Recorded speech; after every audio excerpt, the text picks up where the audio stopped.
besoin de dire, Seigneur, ouvre nos yeux. Parce qu'on peut se tenir dans un lieu, on va dire, qu'est-ce qu'il y a dans ce lieu? Qu'est-ce qu'il y a dans cette église? Il n'y a rien dans cette église.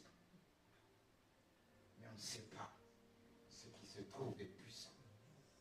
Je sais que ce qui se trouve ici est puissant. Je sais que ce que Dieu a fait dans la vie. Oui, que Dieu puisse nous ouvrir les yeux. Pas simplement le serviteur d'Élisée qui était là tout tremblant. Parce que si on est limité, on aura toujours peur. Dans beaucoup de situations, on sera confronté. Vous savez, souvent j'entends des gens dire, je suis prophète, prophétesse. Mais le travail que Dieu fait quand il nous appelle, c'est d'enlever la peur.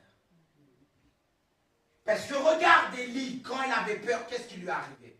À un moment, il a été disqualifié. Oui. Il a dit, va loin Élisée, va en Jéhu. Parce qu'il a pris la fuite. Et quand on prend la fuite comme ça, c'est comme l'onction diminue. C'est là qu'on a besoin de dire, Seigneur, cette crainte ne doit pas avoir sa place. Pardonne-moi. Et à des moments, Dieu me rappelle, il me dit, souviens-toi ce que tu as vécu. Pourquoi cette situation te fait trembler? Et là, je commence à dire, Dieu, pardonne-moi. Fais grâce.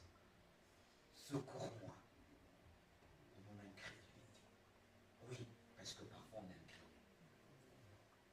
Et l'incrédule fait opposer à la foi. Et pourtant, avant on est incrédule, on va faire des belles prières.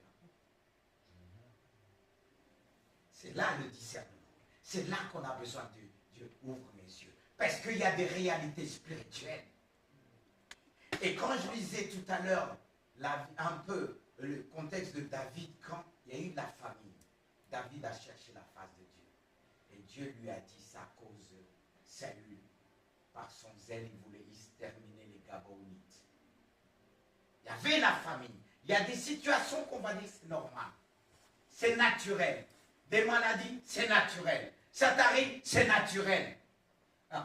On oublie le surnaturel. Combien même tu dis surnaturel, cherche la face de Dieu. Dis, Dieu, ouvre mes yeux. Parce que nos yeux se ferment devant. Même quand on est avec le Seigneur, il y a des moments, une baisse de température. Et on a besoin de revenir. Comme les sacrificateurs, ils revenaient continuellement dans le temps pour ranimer cette flamme. On n'a pas encore, on n'est pas encore dans le ciel. Tous les jours, Dieu nous apprend. Chaque jour, Dieu m'apprend.